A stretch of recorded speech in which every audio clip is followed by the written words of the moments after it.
Students, ये video बहुत छोटी है लेकिन बहुत काम की है।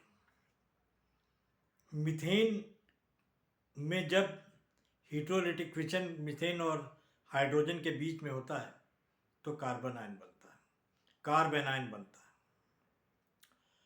कार्बेनायन बनता है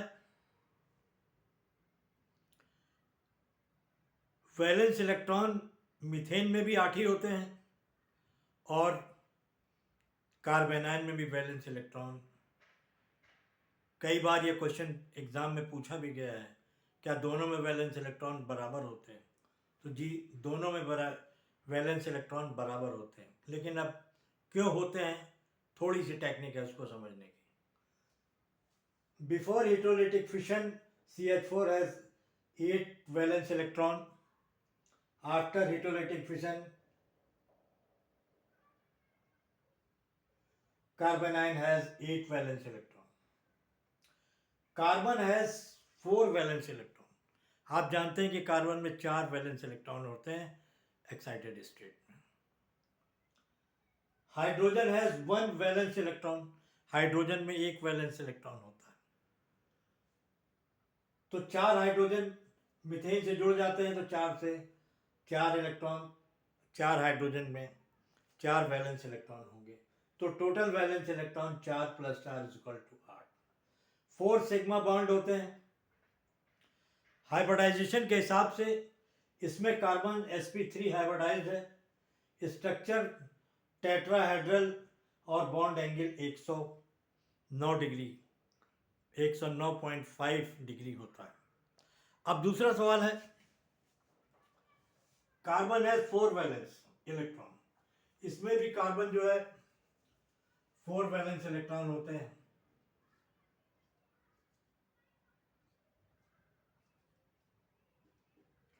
इसमें भी 4 वैलेंस इलेक्ट्रॉन होते हैं.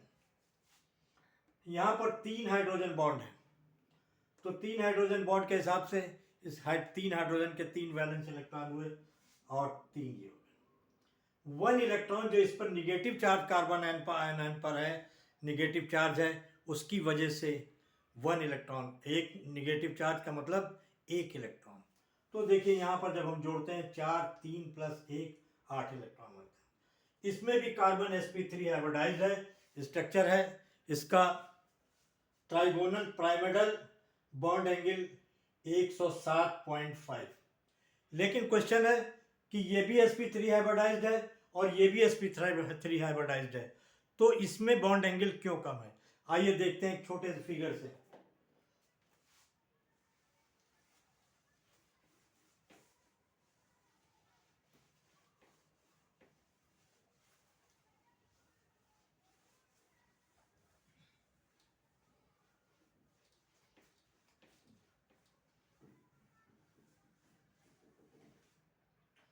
ये देखिए,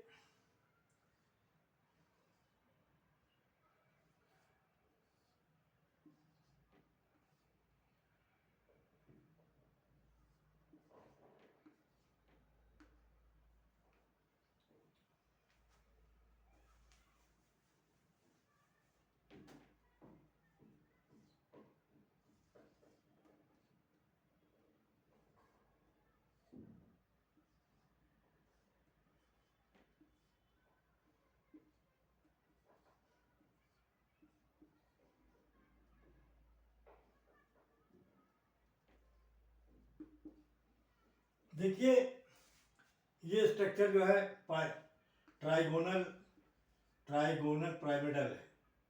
ट्राइगोनल पिरामिडल है, पिरामिडल है.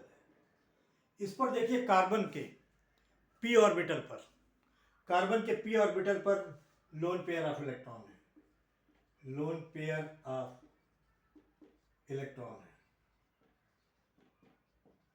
लोन पेयर ऑफ इलेक्ट्रॉन, ये लोन पेयर और ये एक दूसरे को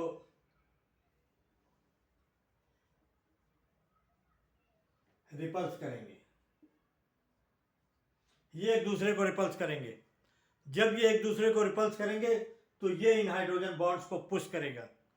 तो इन हाइड्रोजन बॉन्ड के एंगल जो है वो चेंज होकर 9.5 से चेंज होकर 109.5 से चेंज होकर 107.50 करीब अप्रोक्सीमेट आ जाता है।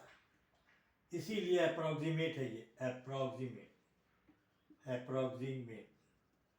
तो ये कारण है कि CH4 में sp3 हाइब्रिडाइज कार्बन है और कार्बोनाइन में भी sp3 हाइब्रिड कार्बन है, लेकिन स्ट्रक्चर डिफरेंट क्यों है? स्ट्रक्चर इसलिए डिफरेंट है क्योंकि कार्बन पर निगेटिव चार्ज है और p ऑर्बिटल में बॉन्ड पेयर ऑफ इलेक्ट्रॉन है, दोनों एक दूसरे को रिपल्स करते हैं। जब ये रिपल्स करते हैं तो ये हाइड्रोजन के बॉन्ड को आपस में पुश करते हैं। जब पुश करते हैं तो ये एंगल जो है यहाँ पर कम हो जाता है। मुझे उम्मीद है कि आपको ये वीडियो समझ में आई होगी। बहुत छोटी सी वीडियो है लेकिन बहुत अंदर की वीडियो है, क्योंकि बच्चे कंफ्यूज हो जाते हैं इस बात से कि sp3 हाइब्रिडाइज वो भी है, sp3 हाइब्रिडाइज कार्बन भी है। जब दोनों sp3 हाइब्रिडाइज है तो स्ट्रक्चर भी एक होना चाहिए, एंगल भी एक होना चाहिए, लेकिन ऐसा नहीं होता। उसकी वजह ये है। Okay, thank you.